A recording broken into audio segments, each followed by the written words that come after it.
Estamos de volta hoje num bate-papo especial com o senador Ronaldo Caiado. Vamos falar agora de estradas, especialmente rurais. Senador, na semana passada nós recebemos a reclamação de um produtor. Ele mora em Jataí, a propriedade já é município de Mineiros, e ele chegou para nós pedindo se nós não íamos até a propriedade, porque ele tinha 80 hectares de soja perdido, porque não teve estrada para escoar essa safra. Nos propomos a ir. Bora, a gente vai lá para conferir exatamente o que está acontecendo, se o que ele está dizendo é daquele jeito, e fomos na propriedade que o seu Lázaro trabalha. Acho que ele arrenda lá, ele não é nem o proprietário, nem arrendatário. São 110 quilômetros. A gente começa pela BR-158, de Jataí para Caiapônia. Uma tragédia, uma lástima. No povoado da Estância simplesmente não tem asfalto na pista, nada. A gente passa para 341, que é uma GO. No primeiro dia que nós tentamos ir, recebemos a informação de um veículo da CELG que vinha, nós estávamos num carro pequeno, esse carro não passava. Atoleiro não permitiu, então retornamos, a gente já tinha andado cerca de 80, 90 quilômetros. No segundo dia fomos com a caminhonete traçada. Chegamos no córrego Água Parada, a água por cima da ponte, de lá da ponte ainda formou um outro rio, impossível passar. Então, pelo segundo dia consecutivo, a 5 quilômetros da propriedade, nós retornamos. E parecia que o produtor tinha razão, né? Porque a gente tentando de tantas maneiras, aí fomos por Perolândia, por uma estrada municipal. A gente passou em estrada municipal de Perolândia, Caiapônia, Mineiros. A estrada municipal, ela mais parece uma estrada de fazenda, que ela tem colchete, ela tem mata-burro, ela tem porteira, o gado está solto no pasto, dentro da estrada. De fato, o produtor, a soja está lá seca, lá apodrecendo, porque agora já não tem nem colheita mais para ela, e ele perdeu 80 hectares. O que nós podemos dizer para um produtor desse nessas condições? Bom, em primeiro lugar, senhor Lázaro, eu imagino aí a sua tristeza, decepção e, ao mesmo tempo, a frustração de ter trabalhado tanto, ter produzido, ter cumprido a sua função e, no momento de poder fazer com que esse produto saísse da sua propriedade e pudesse retornar aí, pelo menos em dividendos, para que você suportasse as dívidas que você contraiu, você se deparou com uma realidade. Mas uma realidade que é chocante.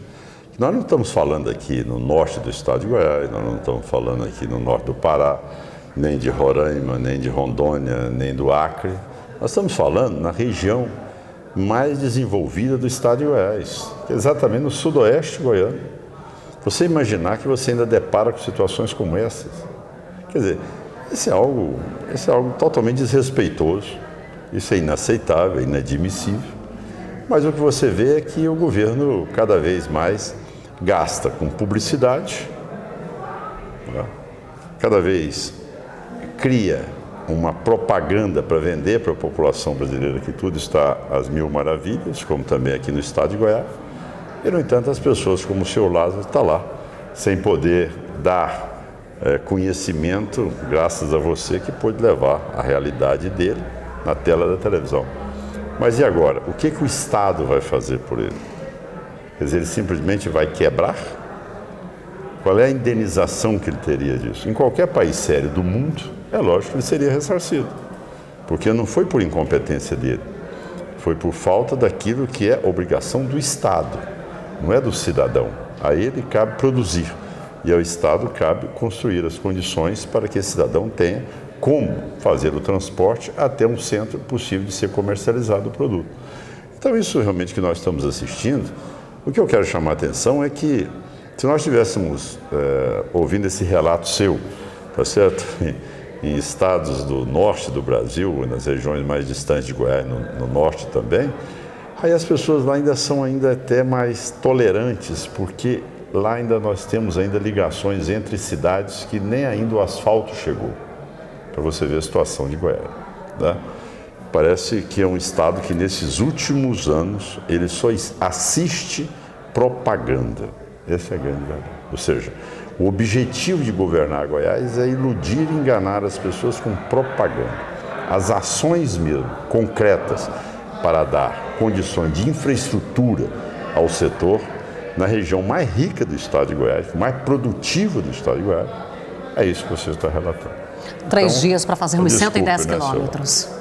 Desculpa, né, senhor Lázaro, é o que nós temos que dizer ao senhor neste momento em relação a esse governo que virou as costas para você que tanto trabalhou. CELG.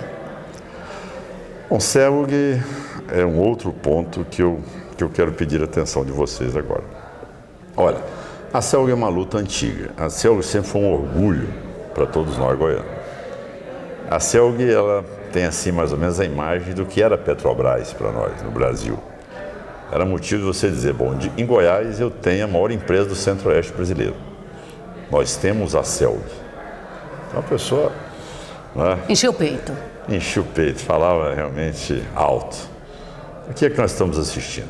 A CELG, ela foi espoliada no decorrer desses anos. A CELG, ela serviu para todo tipo de negociata, de financiamento de campanha, de contratos escusos. E com isso ela foi deteriorando e foi perdendo aquela situação que era fundamental para poder manter o quê? A expansão da rede elétrica no estado de Goiás, a qualidade da rede de transmissão do estado de Goiás, tá certo? E com isso ela foi deteriorando. Ora, teve um momento em que a CELG poderia ter feito um empréstimo em que ela cederia apenas 8% das ações dela para a Eletrobras e poderia ter ressuscitado com os empréstimos que seriam feitos. Naquela época, por um jogo político na transição do Alcides para o governo Marconi, aquele empréstimo foi satanizado, foi demonizado como se aquilo não pudesse acontecer. E o governador atual disse, olha, em poucos meses eu regularizo a CELG. O que ocorreu? A CELG foi cada vez mais endividando, a situação é caótica, como é até hoje. É a pior distribuidora do país, foi em primeiro lugar, tá certo? Inclusive foi chamada lá em Brasília por causa dessa vitória dela, né? Exatamente. De ser a pior. É a pior, ela é a pior. Bom, e com isso ela foi se endividando, não foi cumprindo as exigências da ANEEL e, como tal, ela perderia o seu direito de concessão, de poder continuar sendo uma distribuidora. Na época da campanha eu disse, olha, isso é suprapartidário, essa posição da CELG. Podemos reunir todos os deputados federais e senadores, enfrentarmos o governo federal, porque se for revalidada a concessão da CELG, ela é uma empresa que, ao invés de dar todo esse prejuízo para Goiás, que Goiás teve que arcar com todo o passivo da CELG, teve que tomar empréstimo para saldar dívidas da CELG e assumir o empréstimo, para entregar para a Eletrobras, tá certo? Aí, pelo menos parcialmente resolvidas essas dívidas e abrindo mão de 51% das ações. Ou seja, perdeu o controle acionário. Ou seja, a parte de render dinheiro, ela perdeu e assumiu 100%. A parte de pagar as dívidas. Exatamente. Contraiu despesa para o goiano, que vai ter que pagar com impostos, e repassou as centrais elétricas para a Eletrobras 51%. O que ocorreu agora? Os amigos do bônus. O que ocorreu agora é que essa semana, na quinta-feira, semana passada, nós fomos surpreendidos no Diário Oficial da União, lá colocando a CELG dentro do Plano Nacional de Desestatização. Ou seja, a CELG terá, então, agora, o quê? A concessão por mais 30 anos para distribuição de energia elétrica, vai ser leiloada por bilhões de reais, tá certo?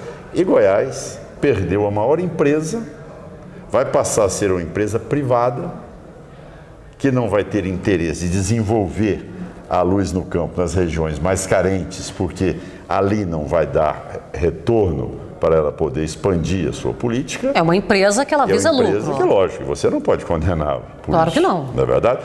Agora, o Estado expoliou a CELG a chegar a esse ponto. E nesse leilão também, essa venda toda não vem para Goiás? Não, Goiás vai ter 49%. Ou seja, Goiás não vai comandar o processo, vai ter um porque percentual ele entregou menor, já esse mando para a Eletrobras. Tá, e ao mesmo tempo vai entregar para uma empresa privada, o que o atual governador sempre negou.